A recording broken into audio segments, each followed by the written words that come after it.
Welcome to LOA Today. I'm Walt Thiessen. With me today is life coach and LOA teacher Joel Elston. This is your daily dose of happy. We are so happy you decided to join us today.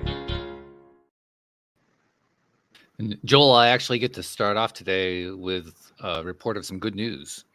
For the past 3 years or so, we used to have an app, an LOA Today app, that has been out of commission for the last 3 years. And with the help of artificial intelligence, I have successfully fixed it. Congratulations. And the iPhone version is now available to iPhone listeners on the App Store, which, by the way, is about 98% of our audience. Very few people in our audience are Android listeners. Almost all of them are on iPhones, interestingly enough. But so if you want to check out the LOA Today app in the past and couldn't do it, you can do it now. Check it out. There's some really cool stuff on there. It's a little bit older, but it's mostly what they call evergreen, ideas on how to get into a high vibe place and attracting money and attracting relationships and all that kind of good stuff. Excellent. So people check it out. Finally, the LOA Today app is back, and I'm hoping to get it on Android soon. There's also a PC and a Mac version that I'll put links on the website. But I actually have some good news where programming is concerned. And you know me and programming, we're not exactly. I was going to say, I don't ever remember any good news from you in programming. Well, I figured it was about time we changed that narrative around. I love it. That's perfect. That's great news. Yes. And it fits in nicely with our topic for today, because once again, I picked this up off of your Facebook news feed. And it was a post that you shared about how important it is to create a positive environment for yourself in your life. Well, trying to get the LOA Today app published, that was part of improving my environment. It's not a person part of the environment. It's more like part of the show kind of environment. But it's one of those things that makes me feel good. Even if nobody listens to it. I mean, that's what's so weird about it. Nobody even has to download the darn thing. I feel better just having made it. And it's an accomplishment. Well, it is an accomplishment. Yeah. And, the context of the post was mainly surrounding, if you don't have a positive environment, you need to be able to create one. So, everybody says, well, my environment's terrible, I can't do the things you're asking me to do. Then we need to create the environment. And, you and I spoke with a lady a long time ago. I can't remember. She was in a foreign country in a really bad position, if you remember correctly. And she didn't have a lot of a positive environment, and it just all that was going on. Her environment, it basically sometimes, I don't know exactly whatever happened, but things were really tough for her. And our discussion was, how do you create a positive environment when things are so bleak and so negative? And we gave some suggestions. I never know how that ended up being, of course. I hope it turned out well. But we as humans, especially law of attraction, people that practice the law of attraction on their behalf, the environment you live in is so imperative. And when you have negative people, you have negative energy, you have a lot of stuff going on. Obviously, your vibration is lowered. You create that, you attract more negative things. So on the surface, it sounds really simple: create a positive environment, and let's do that. But when you get to the logistics of it all, the reason that it's intriguing, and what do we need to do to achieve it? Sometimes there's people in your environment that aren't going to see it the same way. So sometimes you can't lead people. Sometimes you can't leave yourself.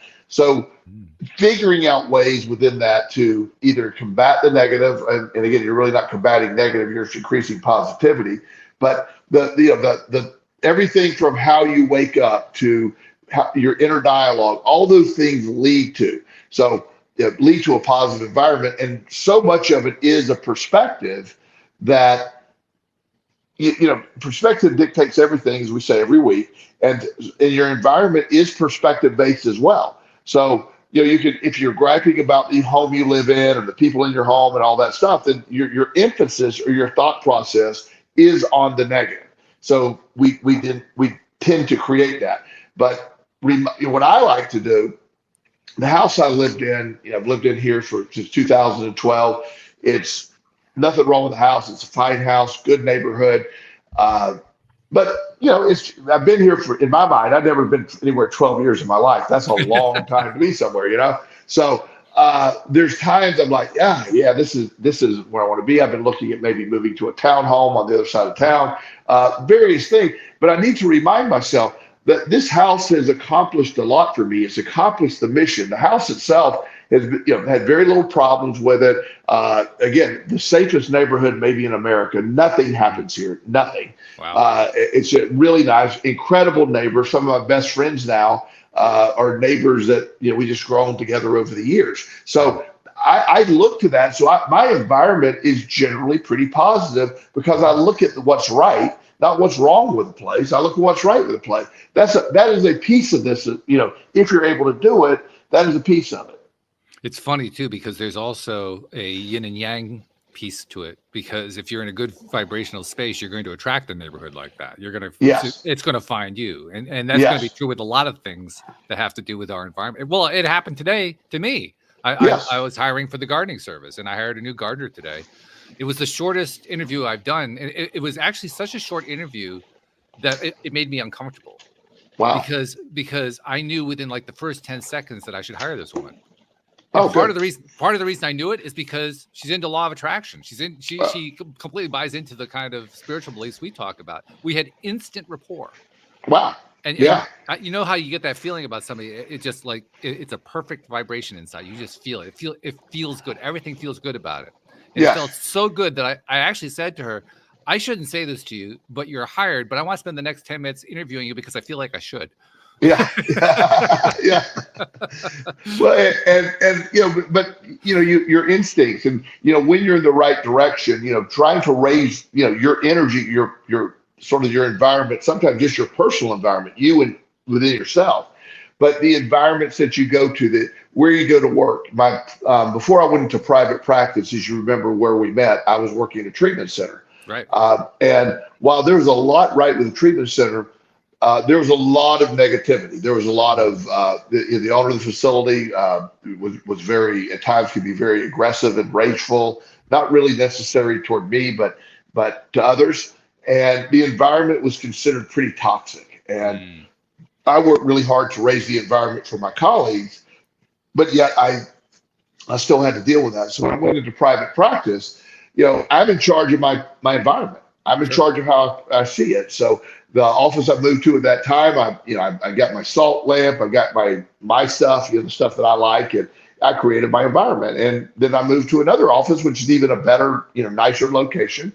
And working on every environment, I have 3 basic environments that I'm in every day: my house, my office, and my gym. I go to the gym every day, right? And I raise vibration. I try to raise the vibration of the gym. I remind people, have a great day. Hope you're doing well. Perspective based. Like when people start talking to me about, whatever perceived negatives are going on, I'm like, well, there is that, or the fact that you are in the gym, and I'm just known as that guy. In fact, one guy calls me when I see me, because he asks me every day how I'm doing. And I go, I'm fantastic. How are you?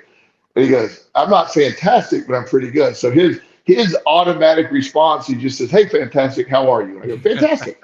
And so, I mean, you bring that energy, and it spreads. And that's to me, I think my goal anytime that I enter any room is to influence the energy in the room to a positive direction. I want to bring that energy to meet my vibration. That's my goal. I can't always do it, but that's my goal when I walk into any room. I know exactly what you mean. I'm curious. Do you look at it also in this way? This is the way I look at it. I don't really think about it in terms of, well, I'm going to raise the energy of this room right now. I suspect you don't necessarily think about it that way either. I think of it more in terms of, wow, I wonder what I can do, say, or think that's going to make me feel good right now. Right. Well, and that's one of the things, what makes me successful in what I do. And no matter how, I mean, I have, as you know, I have 100 different certifications. I know every modality.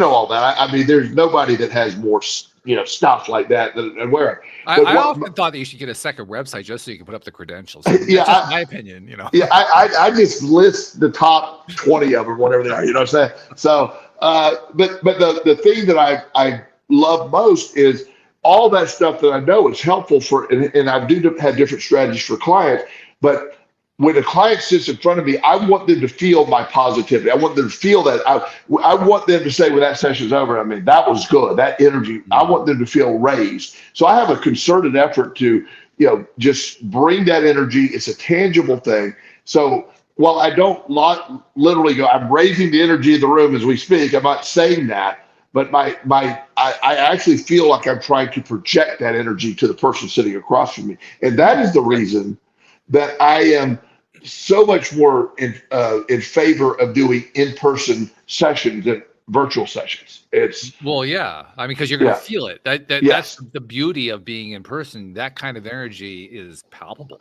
I mean, I mentioned the interview I had earlier today with my new employee. The energy that we were exchanging, we could just feel it. Yes, that's why it only took 5 minutes to figure it out.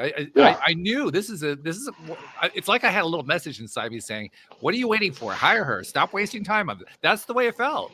Exactly. I have, over the years, like I said, one of my neighbors, we've become very good friends, and that's a tangible energy. We're really sort of different people, but our what my stuff I'm good at, she's not, and vice versa. So we have become, and it's not romantic or anything. It's just friends, and it's just a really good energy, and it's just somebody I really enjoy spending time with. I feel like when we're together, we multiply the energy in the room. Yes. And that's what so once I sort of engage that, I try to get it reciprocally back, and I just sort of imagine that it's spewing all over the room. It's just going there, and it happens so many times. Like you're saying, when you sat down with this person today, you felt the tangible connection. It was there. You knew instantly you're going to hire, and that's because the energy in the room was allowing that, because you brought that energy to the room. If it were a negative energy in the room, even if it was a good fit, it might not have felt as wow. It wouldn't have been as exciting because the room wasn't set. Your energy wasn't set. And how many opportunities over the years have we missed because our energy wasn't on point to receive those opportunities? Oh, now you're trying to depress me. I mean, yeah, good. Let's spin that way. It's true. It's true. Yeah. I know exactly what you're talking about. And I literally do not want to think about how many times that I've done that, because I've done it a lot of times in my life. Right. Yeah. And I have, one of the things that has been happening lately with me, which I really love, because I love this kind of concept. So I get calls all the time, people wanting me to do something, either, do consulting or whatever. And what, I don't know if I told you this, but I stopped charging for consulting right now. I don't charge an hourly fee, but what I do is I get a piece of the company. If something's in trouble, this company's about to go bankrupt, I'll say, look, I don't want any money for this, but I'll do this. I'll do a great job, but I want 5%. I want 3%. I want a percentage of the company. That's a great way to do it, man. Oh, yeah. My goodness. Oh, it's just shockingly, they would have been much better off paying me $500 an hour. Absolutely, yeah. Yeah, because we were done. Because I've had some dramatic turnarounds that have just been incredible. So I've been getting a lot of that stuff lately. Like people calling and saying, "This is doctors for the most part are the absolute worst business people on the planet. They're brilliant." This is true. And you know what they often do is because it sounds so logical, that they bring their wife in to run the company of the medical office. It is literal. There are epic failures because of that. I won't go into all the reasons why it never works, but it always fails. And the wife running the office is just, not that she's bad, but it's just they're not equipped to handle what's coming up. And a doctor needs somebody to sort of motivate him. You need to get this stuff done. The wife is often very protective. A lot of stuff doesn't ever get done. So I've had turned several private practices around. I have one now that I'm talking to them about. They're really in trouble. They had an employee theft situation, and I'm like, look, I will do this. I already have the people in place. I know the people to hire. I have the person that can oversee the installation of the new medical billing system. I said, I have a plan in place and I'll implement it. But in this case, it's close to not making it. So I'm going to want 10%. I want 10%. And when if it doesn't make it, it won't cost you a penny. Mhm. If it does make it, once we're profitable, I want to be included and eventually, hopefully, sell the thing. And it's an amazing thing. And I've been attracting a lot of those lately. That's crazy. That's just silly. Wow. Yeah. Interesting business model too. But thanks for sharing that. I like that. Yeah, it really, you got to a point, but in the consulting, it always paid well. But, and there's a point to this whole story too, but consulting always paid well. But I don't really need any more money, but I love owning companies. And then when something sells, when something sells, these things generally, medical practices, when they sell, they're gigantic sales. They are, yeah. I have one company that potentially could, it's just outrageous. It could be in the, upper, it might be a $70 million company when we're done. Wow. Yeah.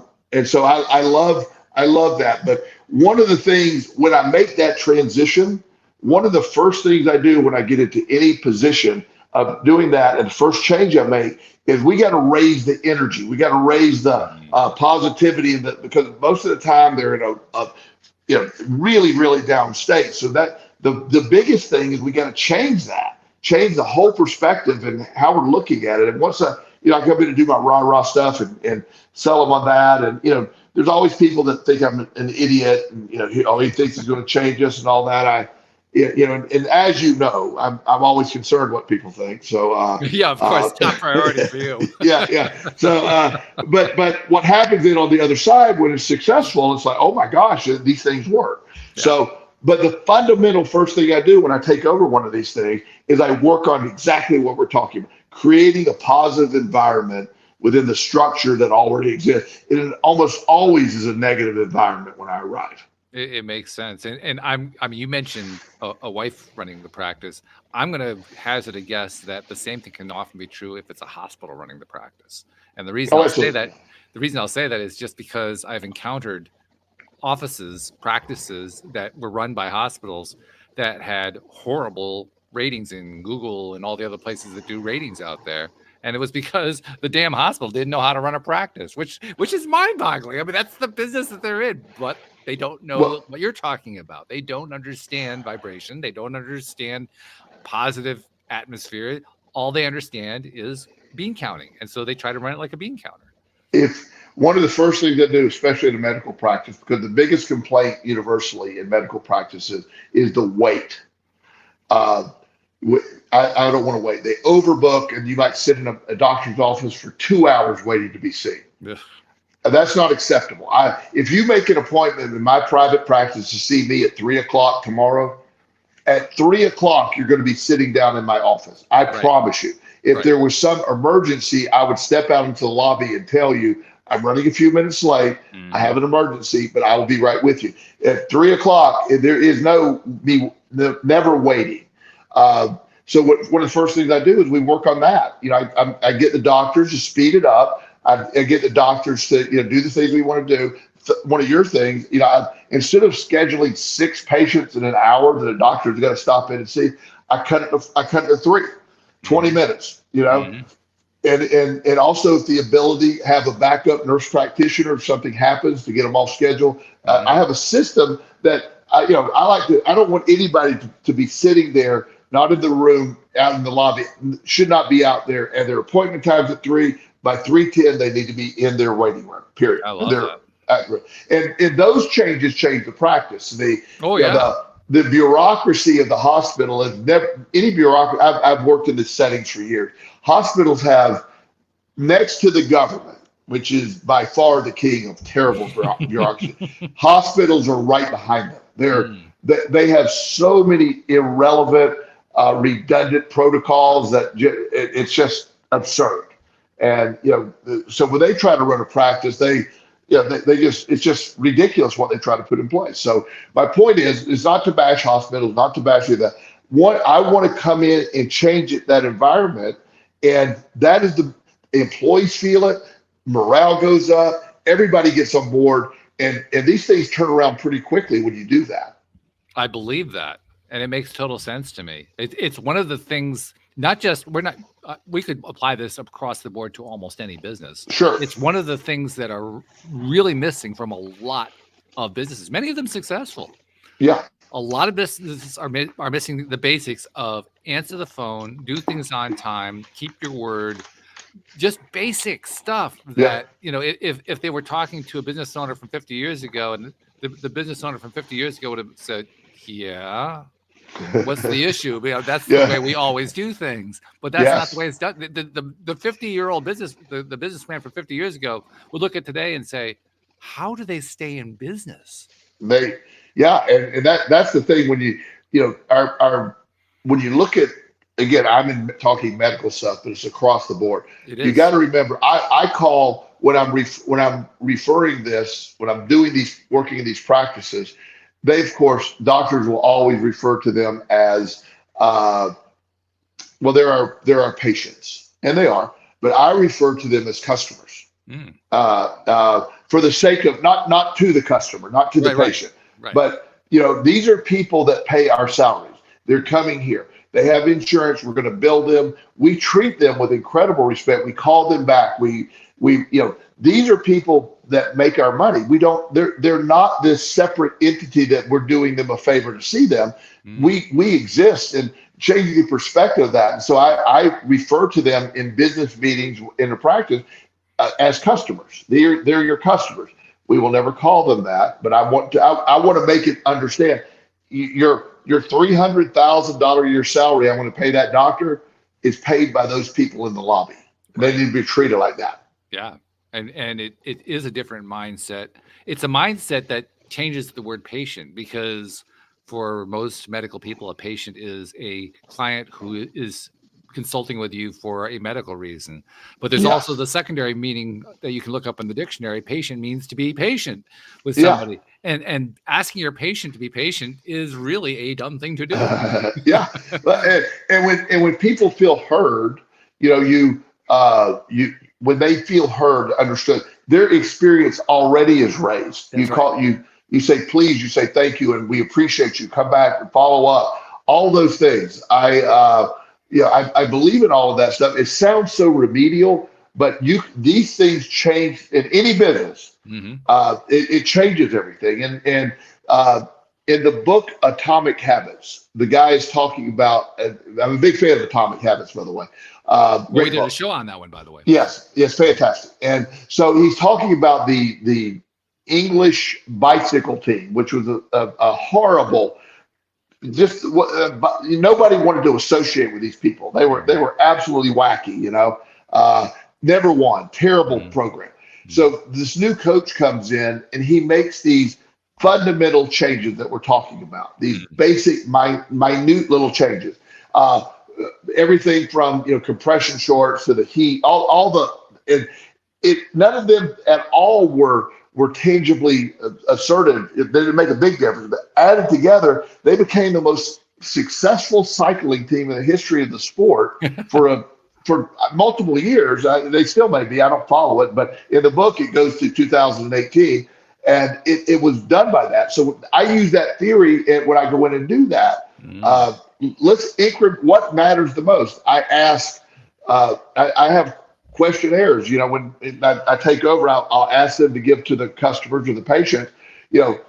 I want honest. What is good and bad about us? What do we need to change? What do we, and half of them don't fill it out, but the ones that fill it out, I take it really serious. And the number one thing, I don't want to wait an hour in your lobby. I can't do that. Yeah. It makes total sense to me. Interesting too. We're talking about creating a positive environment. Isn't it interesting how doing very simple things like not keeping people waiting, being polite, treating them in a way that shows appreciation, isn't that interesting? That creates a positive environment. That's the point. Yes, exactly. You raise the customer satisfaction is shockingly based, not even shocking, I guess but when people feel valued and that energy is raised, that's all that is. I have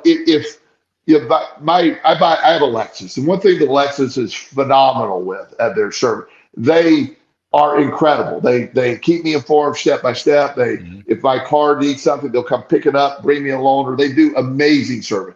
So half the reason that I'm going to be buying a new Lexus here in the next couple of months is because of that service. Sure. It's no doubt that I'm buying a Lexus. No doubt. I will go back and buy another one. It's just, I've had this one for 2 years, so that's a long time for me. So it's time. It's really time. You're one of those people. I got every 2 years, absolutely. But within all of this, Walt, what makes it exciting for me is, I trust these people. They know my name. I have one service guy that deals with me. They know my stuff. That you don't call and solicit silliness from me. You simply, this guy will do business. I don't want to, hey, we got a special. I don't want to hear all that stuff. I just, let's have a good relationship. They've always been there. I've had one or two what I would call issues or immediately resolved without any question. And it costs them money to resolve them too. And they never blink. So I really respect Lexus, and my customer satisfaction is mainly because of that positive environment that they instill. It's fascinating to me. We live in the age of quick profits. Everybody wants quick profits in their businesses. Stockholders want that. Investors want that. How interesting that this whole notion that we're talking about here, this whole idea of simply catering to the needs of the customers as customers. How interesting that doesn't get included in the formula of a quick profit, because it turns around really fast, like you're saying. It's almost mind-boggling that it gets left out, and yet it does. Well, years ago, when I was in South Carolina, I ended up I owned a couple of gyms, like 3 gyms. Not a big chain, but too long a story how I ended up with them. But basically, I fell into the sweetheart deal. And so the gyms weren't very well run. And so when I was going to take them over, there was a lot of resistance to me taking them over. They were worried about change and stuff like that. So there was also a lot of waste. I mean, there were clearly, like, a lot of the products were just being given away or stolen or whatever, like protein shakes and all the other stuff. And the electric bill was outrageous, and there was no concern for the bottom line whatsoever. So I worked on changing the environments. One of the first things I did is I explained to them, I said, what I'm going to do, I said, this gym has not been profitable for a while. I said, I'm going to make it profitable. And how you're going to benefit from that is when I'm going to put the entire expenses on the board, what we bring in, and whatever is profit, I'm going to split it 50-50 with the employees. I'm going to get 50%, the employees will get 50%. Good strategy. I like that. Yeah. And so at first they sort of were like, yeah, whatever. There's like 22 employees. And the first month, we lost money, but I was able to say, okay, our electric bill was $4,200 last month. That's a lot of electric bill. And I know for a fact when you leave the sauna on overnight, that is an outrageous amount. So I went through the thing. So I got them to buy into lowering the electric bill. I said, if we could cut that in half, that's $2,000 of profit. So as we did all this, as we were going through this, they started to see that profit side build up. And I was true to my word. I would take 50% and I would divide it equally among the 22 people. I had a formula for longevity too, but at one time, I mean, maybe they got an extra $50 a month or whatever. 1 month, they each got like $600. Whoa. And so all of a sudden, I have a very motivated, positive group of people that are wanting to do that. So when it came time for me to sell the gyms, and when I moved up here, I showed a really big profit and was able to sell it for a large amount of money because what I really did was change the environment. Right. Yeah. Interesting how that works, isn't it? Yeah. But why do you think it is, like I said before, why is it that the short-term thinking somehow leaves out customer satisfaction? I don't quite get that. I mean, maybe you have an idea on that. I just think a lot of times most times business people just fail to realize the value. Like you're saying, 50 years ago it was there. But with everything being online, terrible customer service, I am the biggest Amazon fan in the world. I mean, Amazon is at my house every day. I own a boatload of Amazon stock. So I'm not criticizing Amazon. But and they do a great job, They but do. it's all impersonal. I mean, I am amazed that I order something at 8 this morning and it's here by noon. I still don't know how they do all that stuff, but they're amazing. But they also, lost in it is, I think the value of Amazon, why I view them positively, is if you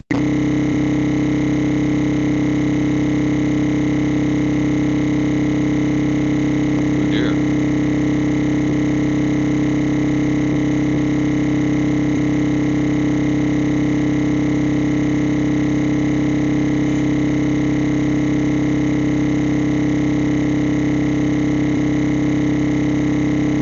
I have this horrible noise going on. Can you hear me? Oh,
can you hear me? Can you hear me? I'm hearing this little weird stuff. It's horrible sound. Ooh, can you hear me? yeah. Okay, I don't know That what was happened. that was your headphones. Your headphones. I don't know if it was coming through on the show or not, but it was coming through this really Oh, loud really? sound. Yeah. Oh, wow. So for So like the last minute and a half, that was crazy. really, wow. Yeah. Okay. Well, keep talking. I want to get something else real quick. See if it's better. Okay. Okay. All right. Yeah. Well, I'm just glad that we're able to make proper Yeah. sound again. Yeah. I mean, I have never experienced that before. I have never had that on 2,000 episodes. I never had that particular thing happen. So it's one of those rare occasions where normally I don't like to edit things. Normally I don't like to edit things out of the podcast. This time I'm going to edit that piece out because that was just totally horribly disruptive. I don't want Yeah. that in the podcast. Wow. I have no idea what happened. Can you hear me now? I hear you fine. Yeah, do you hear me Okay, okay? good. Yeah. Yeah. I got some AirPods in now. So That was uh, so strange. I don't know what happened. These are the super high quality Sony headphones. So I don't know what went on there.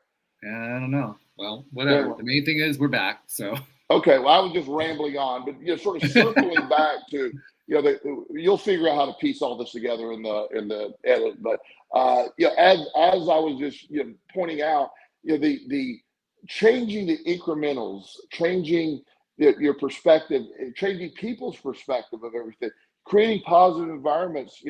I am very much a student of anyone that ever works for me or with me. Is I figure out what makes them tick. I want to know what matters to them, so I can be positive to them.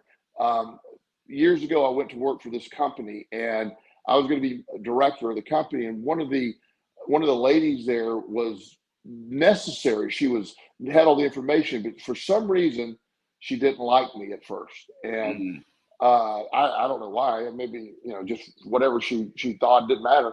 But I really tried. So anything I ever did. So one day I heard her talking to somebody else about her grandson, and so apparently her grandson was having some problems, and with medical problems. And so the next day she said, "Look, I'm going to need to take off a few hours to take my grandson to the doctor." I said, "You will absolutely not do that." And she looked at me really. I said, "You will take off the entire day and spend the day with your grandson." And her reaction was like, "Really?" I said, "Yeah." And so when she came back the day after, I said, "How's your grandson doing?" She said, "Well, we had this. I said, "Well, I know a pediatrician," and I hooked her up with somebody who might be a better fit, who called her that night. Sounds manipulative, but I made that connection. she became my most loyal employee I've ever worked with. Wow. Yeah. And Well, I could see that. I yeah, certainly could see that. yeah. I mean, people said, "Well, you manipulated her," and I said, "I just increased the positivity. I found out what her language was, and it was her grandson, and her grandson. You know, it turned out the story ended up really nicely. And after that, I mean, I had an entirely different rapport with her. I mean, she was my most loyal person I've ever worked with. I'm intrigued by the people who said that you manipulated her. Like, really? Yeah. What if that's manipulation? Then what label do they apply to somebody who tries to tear you down? Yeah, I don't know. I mean, I honestly don't get that one. If that's manipulation, huh? Okay. Yeah, well, a lot of people feel, but I was, I was concerned about a grandson. I also, everybody that I get to know that becomes my friend, I want to know what your language is. I know what matters to you. I don't consider that manipulation. I want to know. Yeah. So, but again, call it what you want to. I just find it a very effective way. So, increasing positivity in any way you can. It also includes understanding what makes that person tick. Mm. Well, and it doesn't take all that much, actually. No. I mean, seriously. All you have to. There's a simple rule to follow. Would you like it? That's the rule. Yeah. How, if you were treated the way that you're proposing to treat somebody, would you like it? Exactly. And that makes all the difference. It's not 100% foolproof, but it'll cover a whole lot. Well, it will, and so increasing when you increase, positivity could be, like we said, a connection with a person, asking how their kids doing, grandkids doing, learning out. I heard your grandmother was in the hospital. Is she doing well? Those are just things that you make a connection. And positivity, once you get a spiral in any direction, good or bad, a spiral meaning upwards or downwards. It goes either way, but that spiral of positivity is contagious, and people want in. They want to do it. Yeah. You mentioned earlier that power of how the energy flows when you're in conversation with somebody that you have that really good connection with. Yes. And when you were talking about that, it reminded me of an old movie, rather obscure movie that came out, a cool one. Came out about 20 years ago, something like that, called The Celestine Prophecy, based on a self-published book that was published in the 1990s. One of the scenes in that movie attempted to portray that exchange of energy that occurs when two people are in resonance with each other.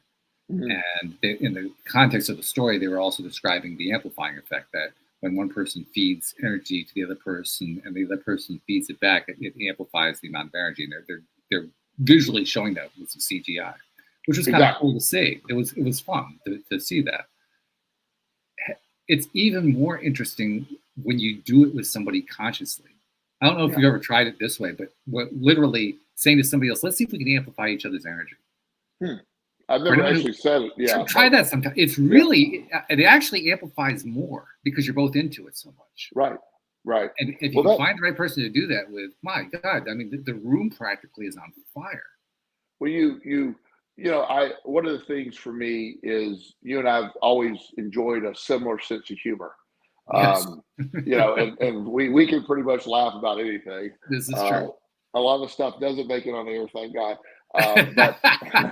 But there is a time and place for editing. Yes, there is. You got to cut some of that out. But nonetheless, for me, when I'm with somebody, I deal with some very serious things often. There's a lot going on, and it isn't that I don't take my stuff serious, but when there's time for opportunity to laugh, there's an opportunity to, I always try to bring, humor can break tension. Humor can, humor raises the positivity in the room anyway, and not negative humor, not but just the general absurdity humor. My situations in life are so absurd sometimes that I always look around like, is there a camera? Right. Because this can't be happening without it being fake, And so it's just I just, as I reflect on my day, as I have a job I love. I'm passionate about what I do. I only choose to be around people that are elevating my energy, that amplify that. And living that way is just such a great way to be. And it is, as you're saying, and we keep using the word tangible, until you experience it, you don't really understand it, because there are people that will make you feel better just by talking to them. So let's see if we can lay it out for somebody who has not experienced it. Okay, because we just agreed. I mean, if you haven't experienced it, it's kind of like trying to express what red is like to someone who has no eyesight. I don't know where to begin with that one. Yeah, but I think we do know where to begin with this one. So for somebody who wants to start building that positive environment, I kind of imagine we're going to start with the same kinds of things you were talking about when you're trying to turn a company around. But where do you start building that positive environment? Well, you in my mind, you one of the most important things. I'm a question asker. I mean, I ask tons of questions. I want to people. I want to know what makes you tick, what you like, and so a great way to start is gathering information. You know, what do you like? What's your favorite color? What do you like doing? What kind of movies you like? People that I'm close to, I know everything about, and you know, it's something that you know, as it builds, you know, I have a really good memory. So once I know it, and you know, it's you know, I know what kind of movies people like. I know what kind of dessert. You know, it's just little things that you start by you know, sharing, and then you know, once you have any kind of connection, then you can immediately start talking about what's right. I always like to redirect people with their, you know, my life sucks, this is going on. I like to say, well, it does suck right now, but was there a time when you felt good? What does that felt like? If there wasn't a time, how can we, you know, whatever I can to get them to a place to sort of, okay, let me take a shot at this. Let me try to talk. And then talking itself, by the way, especially, you know, I talk with my hands, I talk, you know, with passion. That's contagious. You know, I can get, as you know, I can get on a rant pretty well. And at one of my young clients one day, I don't know, several weeks ago, he's probably 14. He's a little guy. And after the session, he goes, "That was exhausting." Like, what do you mean? He said, "Oh, I'm tired. We talked about saying that was fun." You know, because I've never been he's seen therapists before. I've never been to anybody that I actually enjoyed it. I want to come back. And wow. And I just made him, you know, we joked, and you know, and you know, 14-year-olds have a great sense of humor. It's often very weird and sometimes inappropriate, but you know, whatever. Yeah, and yeah, just to be able to connect. And once that wall goes down a little bit, then I can get to their soul and can talk to them, and really, they really feel that. So, and it doesn't always translate via the phone or via virtual connection. That's why that in-person thing I mentioned earlier, there is that. Now, it doesn't mean it can't have some influence like we're doing now. There can be some influence, but it is different in person. Yeah, oh, no doubt about it. And in fact, his comment that he was exhausted, it's actually a revealing comment now that I think about it, because the exhaustion, I'm sure, comes from the fact that at some point during his exchange with you, he had to let down his guard. Yes. And that is exhausting. Yeah. Because there's all this energy that goes into keeping that guard up. And when you take that away, now you're noticing all that energy you were putting out, and you feel exhausted as a result. So it makes a lot of sense. It does. It really does. And that's fantastic. So if you're making that kind of shift in the way, just through the way that you're interacting with someone, actually, they're making the shift. You're encouraging that shift through the way that you're treating them. Just the act of thinking in these positive ways, focusing on upbeat stuff as much as you can, trying to find ways to lift people up and so forth, that can be perceived as being exhausting. I think it's important to remember that. It doesn't mean that it actually is exhausting. What you're doing is feeding energy to them. So in the end, you're actually increasing their energy level. And he said it was very fun. He said, "I'm exhausted." That was. I spent a lot of energy talking today and laughing, and you know, and again, you know, you find that ability to get them to chuckle. The brain has the brain wants to be positive. The brain wants to feel good. It wants that. But a lot of times, by the time people come to see me, they're sort of stuck in their depression. They're stuck in their loneliness or whatever they're in, and they almost fight feeling better. They like, I don't want to feel better, and you have to overcome that too. But once you can raise that energy by again, I had one of my I don't know why I remember this one, but I had this kid that his mom made him come, and I don't like to sit down with kids whose moms made them come because they don't want to be there. And so I've handled that very different ways before, but this time, again, I told you I ask a lot of questions. So started asking my list of questions. I have them all written out. I have like 300 questions I can get through. Wow. Just asking questions, and they go from logical to the absurd. So one day I'm asking, so how are home life? And just give me one word answer. Good. Get along with your parents? Yeah, okay. How's school? Good. And so I'm just going and going and going. I can't get him to get any more than one word answers. And so he's just really getting sort of frustrated. So by the time we're at number like 75 or 80, I go, what is your favorite beetle? He goes, what? I go, your beetle. What kind of beetles do you like? The bugs? And he goes, I don't know if I have a favorite beetle. And he goes, is this necessary? And I go, yeah, I just want to know what kind of beetle you have. And he goes, well, what's the kind? And so he unintentionally, we start discussing beetles. And he goes, I just don't know that. He says, are those, I think they're called Japanese beetles. He goes, okay, so I like a Japanese beetle.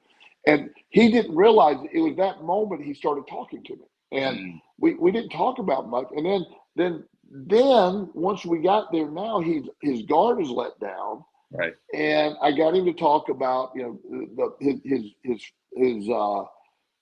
uncle that was very close to him had recently died. And, and I knew that from what his parents had told me, but I didn't, he wasn't going to tell me. Then finally, we got to that point, and he said, well, he said, yeah, I don't always feel good. I've been thinking a lot lately, negative thoughts. And I said, why? I said, do you have any identification? He goes, I'm not really sure. I said, yeah. I said, we don't sometimes know. And then eventually it could be because my uncle, before he got the word uncle, he just started crying. Oh, wow.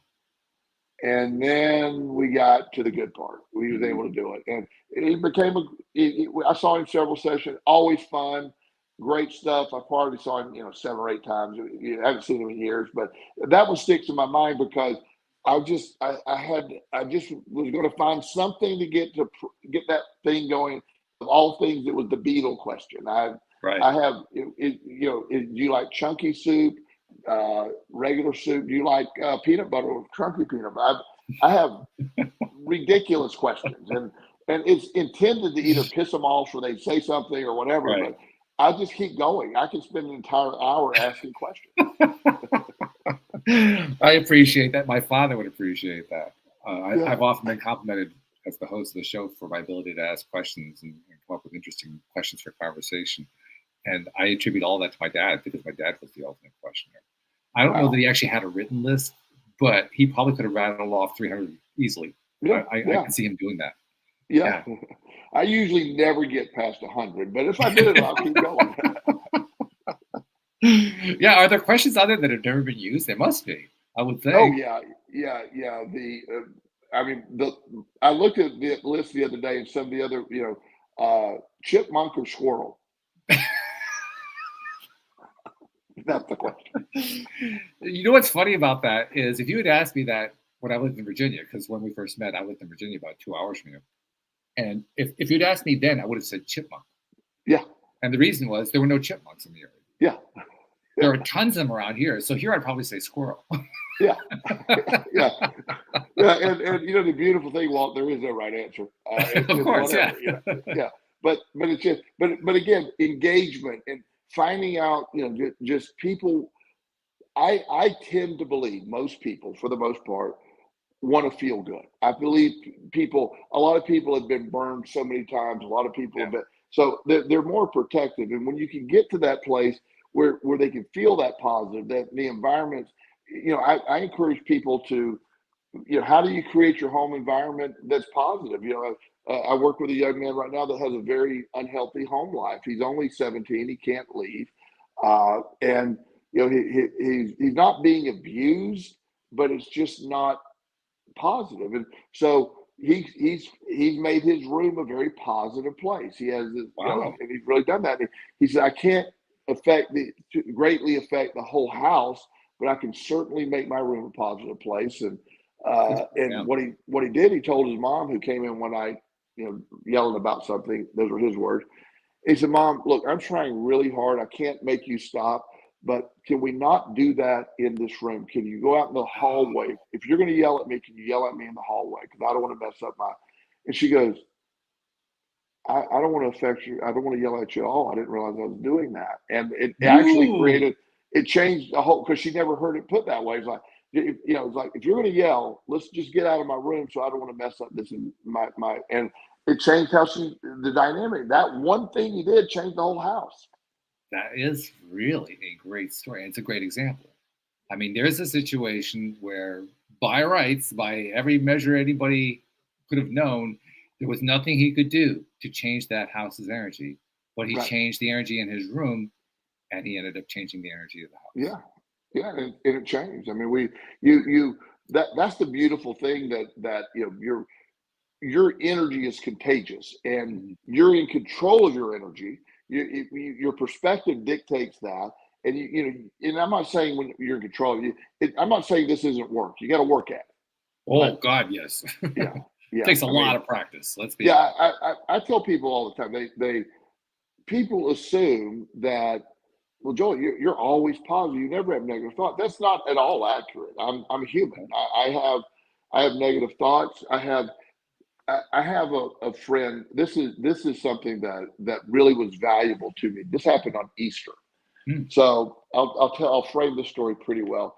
So best I can. So again, this friend I was talking about, I've become very close with. She helps me with some of my business stuff, and so I had this situation where one of my clients, and I was in charge of all this. I help his family case manage this guy, and on Monday after Easter, he was scheduled to move out of his assisted living facility and into this other home that was going to be rented. And he had some disabilities. It took us forever to find a place that would accept him to rent to him. And we had movers in place, and we had everything ready to go for Monday morning, 9 a.m. Well, we get a message from the landlord saying, look, I'm delayed today. He can't move in tomorrow. It'll have to be Tuesday. So we had to scramble. So I texted my friend, asked her, I said, look, what are we going to do? So she immediately contacted the movie company. All that. She handled it for me on Easter perfectly. And so I was very frustrated with it, and so she wrote back and she said, this is so exciting. I said, what? That one statement turned, it is exciting. And it went from stressful to exciting. Same emotion, but how I directed it. So the story gets even better. The next day, I have a very big, Mondays are my busiest days. So I had a full day. I mean, and then I was going to follow up. That, if you remember, that was the night I was late. Yeah. I do remember, yes. Yeah. So the next day, he was scheduled to move. And through this crazy chain of events, his wife decides she doesn't want to rent to this guy at all. So we were scheduled to move on Tuesday. The assisted living facility that needs the bed. And I'm in the middle of a 7 or 8 straight hours of sessions. And so I am like, I don't know what I'm doing. So I text my friend, colleague, or whatever you call her. And I never really had this experience where I can only check my phone in between sessions. So I notified her of the problem. She instantly handled every single detail. Wow. She canceled the move, canceled this, canceled the electricity, boom, boom, boom, boom. She canceled the cable. And, we were able to extend the assisted living. And it was like, I'm not used to that. And so that energy, the whole time she was doing it, we laugh in between. I said, well, that was a plot twist.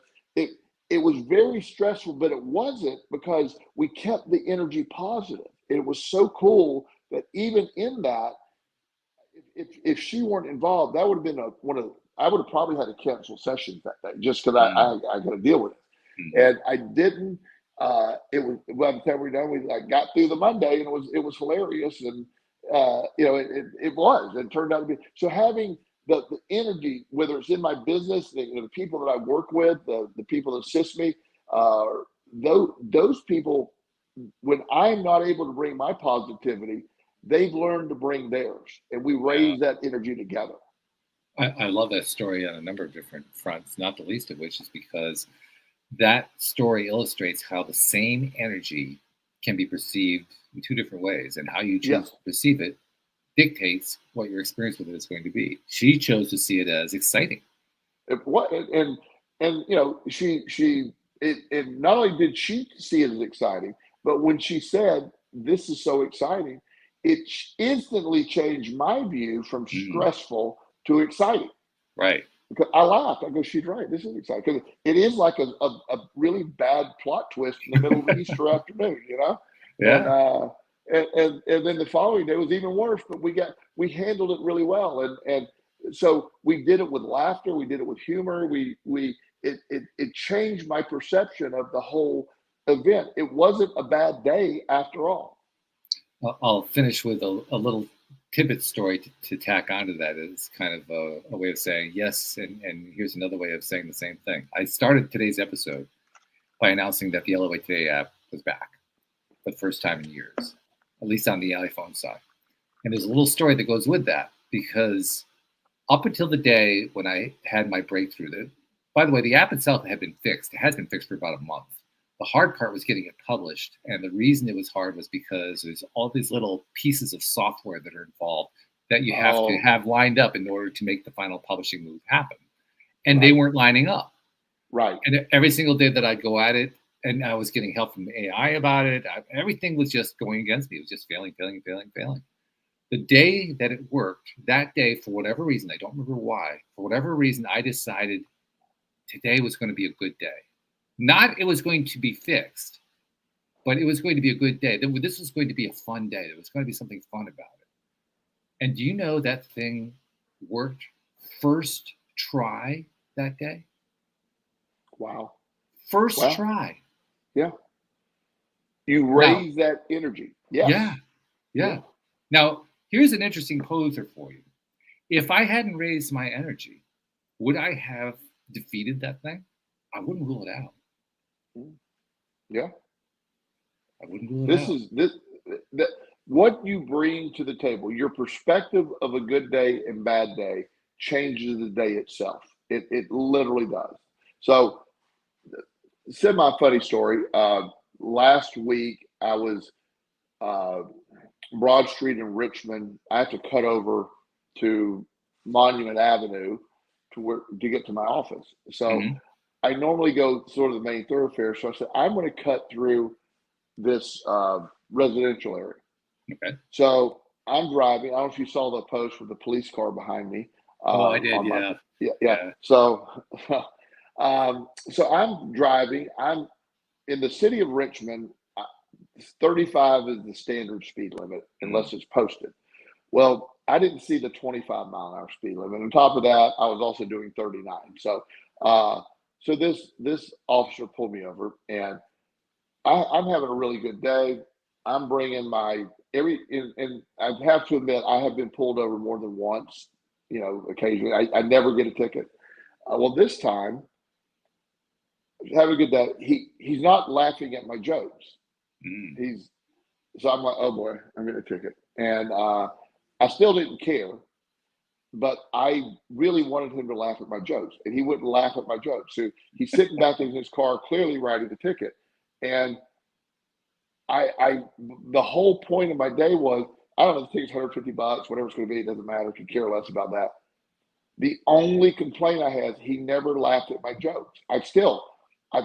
If I knew who the judge was, I would go to court to plead guilty, but complain that he didn't laugh at my jokes. That's the only thing that was negative about it. I don't care that I got a ticket. It's just he didn't even smile. And I brought some good stuff, Walt. I brought some quality material that day.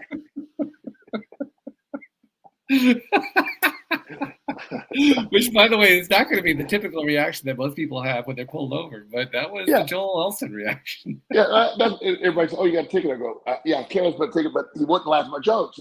And so it was just this sort of letdown for me. Not the ticket, but I really pride myself on, you got to laugh at my jokes, and it didn't matter. I paid the ticket online. I'm not going to go to court, but I thought it would be funny to go to court just to argue that he didn't laugh at my jokes. And the judge would give you a really funny look at that point. Yeah, well, if it was the right judge, I would that would be hilarious. But you don't know which judge you're going to get, so I'm not going to take that chance. The last thing you want is the cop's brother-in-law. Yes. And this officer was very professional. There was no problem. Sure. He just was not having humor that day. So. Yeah. I'll tell you what, though. I mean, it's a funny story, and the way you handled it certainly helped you with your own vibration. But there's also another piece to it. There's a very good chance that you raised his vibration without seeing it. Yeah. I mean, at the next hour, he may have been chuckling to himself for all you knew. Yeah. Well, he clearly, like, I felt, and I don't know, he clearly knew I didn't care about the ticket. That was the thing. You know, like his statement was, it's going to be, whatever he said, $150. And he goes, I don't think you care about that at all. And, and I'm like, well, if it will help, I care. He didn't laugh. and he was right. That's a great line. Yeah, it was a good. Yeah. But he didn't laugh, so I just stayed away from it. But my point is, there was a time in my life where a speeding ticket could have really affect my entire day. It was not I had more fun with it on Facebook, just telling him he wouldn't laugh at my jokes. It was a fun thing. The ticket was totally irrelevant. I haven't had a ticket in years, so I don't really care at all. But it didn't affect my vibration. That day went on. It was a great day. Even told you I'm running about an hour late. We were only about 20 minutes late. That's right. Yeah. Which is a great way to sum up the conversation, because we haven't really mentioned this part, but the fact is that when you raise the vibration of the room, when you focus on building a positive environment, when you focus on finding the plus side of any situation, there's a really terrific piece of collateral that goes along with it, which is you feel better. You have a better life. Everything improves. And I will tell you this. There's only really, and this is so remedial for so many people, but it sounds so cliche, but the way life operates, and I've gotten to a place, when you wake up, that's it. That's all you need. You woke up. Let's there will be a morning where I don't wake up. And I want to treat each day like, I want a high vibration on that. My goal between now and when that last day is, it could be tomorrow, it could be 30 years from now. But my goal is every day to try to keep my vibration. That's it. It's real simple. The gratitude list. I do a gratitude list still every morning, but the only thing that matters is you woke up. Let's do something with that. So I'm going to guess that question number 298 is: did you do your gratitude list today? Just a guess. I don't know. Yeah. That's much earlier. It is earlier. Okay. All right. It's probably the top 50. Okay. Yeah. Well, I got to tell you, as usual, this is your daily dose of happy. My daily dose came through a double dose today. So thank you very much. That was a lot of fun. I enjoyed that. It was very fun. Always good to talk to you, my friend. It certainly is. And thank you to our podcast listeners everywhere. We'll see you all next time here on LOA Today. Goodbye.